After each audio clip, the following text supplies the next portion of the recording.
శ్రీనాథ మహాకవి లక్ష్మీదేవి యొక్క వైభవాన్ని విశ్లేషిస్తూ నీరసంగా అనే ఒక పదజాలాన్ని ప్రయోగించారు. తన అర్థం ఏమిటి? లక్ష్మీదేవి ప్రతి వాళ్ళం కావాలనుకుంటాం. డబ్బు వద్దనేటువంటి వాడు ఎవడుంటాడమ్మా?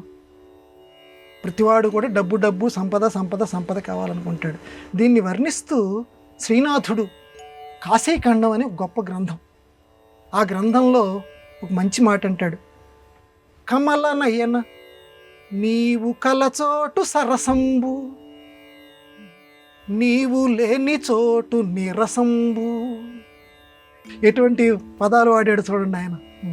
కమల నయన, ఓ పద్మం లాంటి కన్నులు కలిగినటువంటి ఓ లక్ష్మీదేవి, నీవు కలచోటు, నీవు ఉన్నటువంటి చోటు సరసంబు. స రసము, రసంతో కూడుకున్నటువంటిది. రసము అంటే రకరకాల అర్థాలు ఉన్నాయి. ఆ రకరకాల అర్థాల్లో ఒక అర్థం ఏంటంటే ఆనందం, తృప్తి. నువ్వు ఎక్కడ ఉంటావో, డబ్బు ఎక్కడ ఉంటే అప్పుడు ధైర్యం వస్తుంది, ఆనందం కలుగుతుంది. అంతే కదమ్మా? కాబట్టి కమల నయన ఓ లక్ష్మీదేవి, నువ్వు ఉన్న చోటు సరసం, నీవు లేని చోటు, డబ్బు లేనటువంటి చోటు నీరసంబు. అంతే కదా? ఎక్కడికైనా వెళ్ళాలి అన్నా, ఇంట్లో భోజన పదార్థాలు రావాలి అన్నా, మన అవసరాలు గడవాలి అన్నా డబ్బు డబ్బు డబ్బు డబ్బు డబ్బు అన్నీ దానికి ముడి కదా. కాబట్టి అది లేని చోట తిండి లేనటువంటి వాడు ఏ రకంగా నీరసపడిపోతాడో, పరిస్థితులు అయ్యో నేనేం చేయాలరా దేవుడా, నాకు ఈ పరిస్థితి వచ్చింది ఏమిట్రా దేవుడా అని అందరం అనుకుంటాం. కాబట్టి నీవు లేని చోటు నీరసంబు.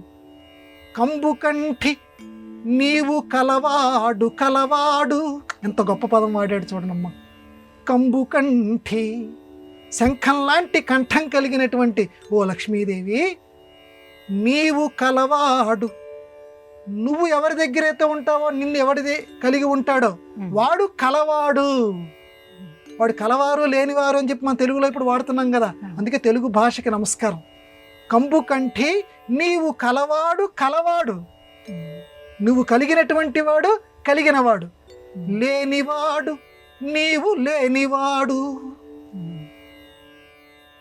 లేనివాడే ఎవరినంటామమ్మా ఈ లోకంలో మేము?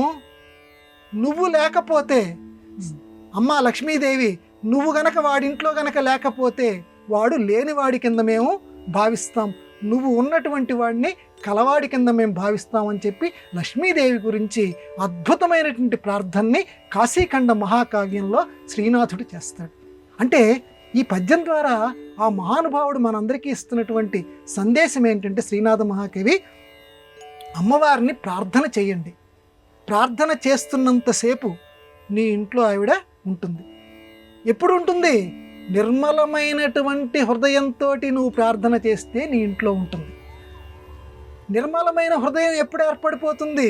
త్యాగం చేస్తే నిర్మలమైన హృదయం ఏర్పడిపోతుంది. అంతకంటే గొప్ప సాధనం లేదన్నారమ్మా. ఇప్పుడు గనక తుప్పు పట్టినటువంటిది అన్ని, లేకపోతే ఇంట్లో చిలుము పట్టినటువంటి గిన్నెని గనక మనం తోమటానికి శుభ్రంగా తోమేస్తే శుభ్రంగా ఉంటుంది. దాంట్లో పాలు కాస్తే ఆ పాలు విరక్కుండా ఉంటాయి. అడుగున ఏదన్నా మరకలుండి ఏదైనా మల్లాలు అంటుకున్నటువంటి గిన్నెలో మనం పాలు కాచామనుకోమ్మా, పాలు విరిగిపోతాయి, అందరికీ తెలిసినటువంటిది. కాబట్టి నిర్మలంగా ఉండాలి హృదయం. నిర్మలత్వం ఎప్పుడు ఏర్పడిపోతుంది? ఒకడికి దానం చేయటం వల్ల ఏర్పడిపోతుంది నిర్మలత్వం. అటువంటి నిర్మలత్వం కలిగినటువంటి వాడు, హృదయం ఉన్నటువంటి వాడు ఇంట్లో లక్ష్మీదేవి కొలువై ఉంటుందట. అది ఇక్కడ శ్రీనాథ మహాకవి మనకు చెప్పదలుచుకుంది. కాబట్టి కమల నయన అన్నాడు. ఇక్కడ పదం చూడండి అమ్మా. కమల నయన, పద్మము లాంటి కన్నులు కలిగిన దానా. పిల్లి పాలు తాగుతూ ఎవరు తను చూడటం లేదనుకుంటుందట, కానీ లక్ష్మీదేవి అందరినీ చూస్తుంది. వీడు దానం చేస్తున్నాడా, వచ్చినటువంటి దాన్ని అన్నిటినీ కూడా ఎవరికి కూడా సొంత అన్నదమ్ములకు కూడా పైసా పెట్టకుండా మొత్తం దాచిపెట్టుకుంటున్నాడా, ఎవరికైనా దానం చేస్తున్నాడా, పిల్లికి వీడు బిచ్చవేటువంటి వాడు అన్నీ గమనిస్తుంటుందట. ఆవిడ మామూలు నయనాలు కాదు, అవి కమల నయనాలు, విశాలమైన కళ్ళు ఆవిడవి. ఆవిడ విశాలాక్షి, అందువల్ల చాలా జాగ్రత్తగా గమనిస్తుందట. అందువల్ల గమనించి వాడికి సంపదిస్తుంది. అందువల్ల నీకు సంపద ఏర్పడాలంటే వాడికి దానం చేయనే గొప్ప రహస్యాన్ని శ్రీనాథ మహాకవి ఈ పద్యంలో మనకి ఆవిష్కరించాడు.